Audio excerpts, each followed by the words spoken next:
Parasyte the Maxim has been one of my favorite shows since I watched it years ago, and a lot of that stems from the fact that I love shows with deeper philosophical meanings to a plot that, at surface level, doesn't seem like it would contain that much of a meaning.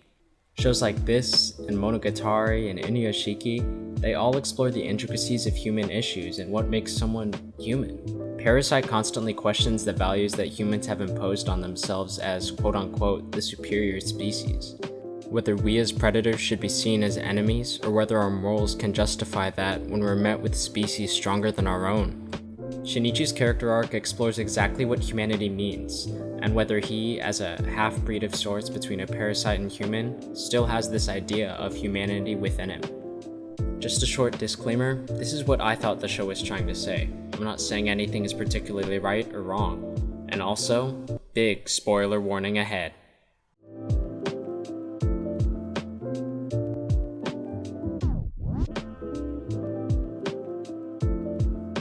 This question is one of the main themes of Parasyte, as it brings into question both whether altruism really exists, and if it ever truly takes priority over the natural instinct of self-preservation. It also brings up the age-old debate of nature versus nurture. If the emotions and ideals we've learned as humans to protect each other from harm is stronger than every organism's natural desire to save themselves first. Altruism is defined as the selfless concern for the well-being of others, and is something that Migi constantly questions in Shinichi's actions. The inherent irony in this, however, is that while humans may think themselves altruistic at times, the show demonstrates that people will often hold themselves above other species as well. The presence of emotions and deeper thinking are what they say in the show as what separates us from the animals. The dynamic between Ryoko and Shinichi is important in the exploration of this theme. The scene where Ryoko is learning in the college lecture is very important, but rather forgettable if you're not paying attention. The professor brings up the idea of altruism only really stemming from defending your DNA puppet, that the desire to protect one's family or children solely stems from the natural desire to allow the genes inside of you that you've passed on to survive. And this, theoretically, explains Ryoko's reason for raising her child, or as she says, nurturing the toxin within her. But the professor also states how this is not always the case, as we see with Shinichi wanting to protect all of humanity rather than just his own family. But we also see his tendencies falter many times. He refuses to become a lab rat even if it means he can expose parasites to the rest of the world. And yes, some of this stems from Migi's self-preserving influence on Shinichi. However, it also raises the question of how far altruism extends. Does it only reach the scope of humans? Does defending all humans at the cost of annihilating another species count as altruistic at all? Even though parasites prey on humans, Ryoko brings up an interesting point that the life form can exist on its own. Don't bully them, she says. They're no different from babies, completely dependent on humans to survive. So now that humans are finally the prey, they're victims? Is that how livestock are thought of in our eyes? We see the theme of human arrogance arise as well through this kind of questioning. The political campaign spearheaded by the parasites furthers this line of thought. Even though the parasites mainly want self-preservation through political status, they also have the ultimate goal of protecting the planet from human harm, the belief that life must be protected. And the fact that they garnered so much support from normal citizens also implies the irony of being a human for both desiring to protect the planet and destroying it at the same time. It also questions whether being seen as human or non-human is the only deciding factor if someone can be correct or not. If they ran clearly showing themselves as parasites, but with the same campaign platform and ideals that people have supported, would they still receive the same positive feedback? Or is being human really the base standard for being trusted? Do emotions, beliefs, really distinguish us that much from the rest of Earth's organisms? This is what the show questions. 防御頼む。防御。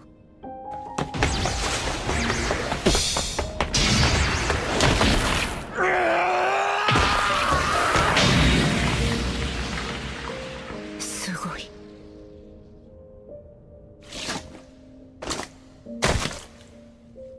When A comes to the school and Migi wants to use students as a wall of meat, Shinichi states that while Migi knows Japanese so well, he doesn't understand what he's saying at all. That humans have a certain level of understanding that other organisms don't. Shinichi never tells Murano about Migi throughout the whole show, for a reason other than self-preservation. there's clearly another aspect of why he feels he can't tell Murano about it, implied to be his desire not to lose her. It stems from the same social criticism that we see earlier in the show, when Shinichi throws the dog in the garbage.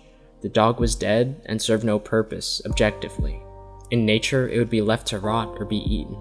So what makes it inexcusable in human society, or in Murano's eyes? Is it any worse than, say, killing livestock and eating them for food?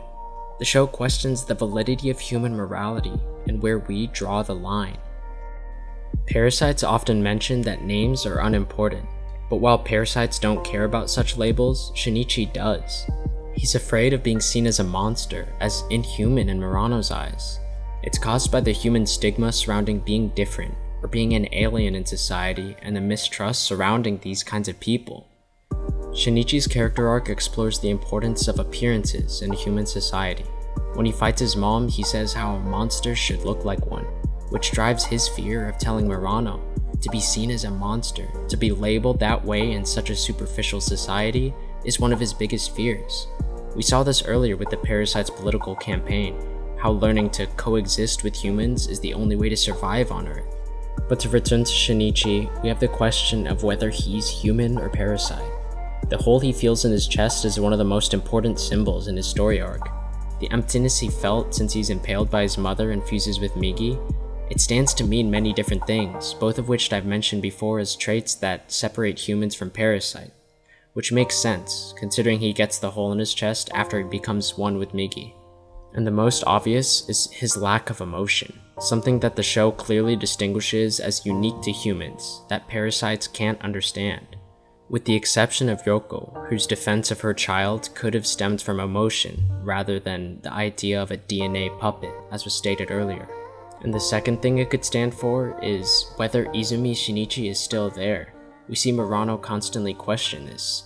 Every time she asks if 君、泉真一君だよね。 we see the importance of his name, what he's called, as a definition of his identity. It re-emphasizes the fact that labels are so important in human society, for better or for worse. And it all comes together at the end of the story to ultimately emphasize the blurriness of human morals. When he's questioning whether he should kill Goto, he says that he's not human. I don't want to impose human values on him, but he still ends up doing so. It affirms the human arrogance within Shinichi, that he's willing to sacrifice this defenseless parasite to save the rest of humankind. Even though he knows humans are a harm to society, after using a literal man-made poison to kill Goto, he can't help but feel the need to protect them. It returns to the question of whether altruism applies to everyone or just humans. That being human is intrinsically selfish in nature.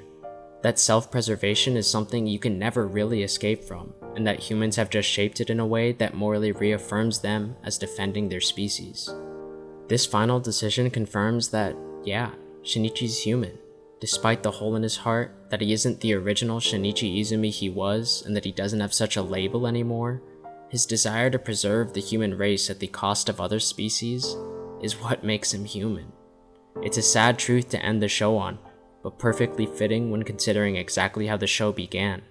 The forming of an idea that parasites were meant to carry out, that life must be protected. And that's what I got from the show.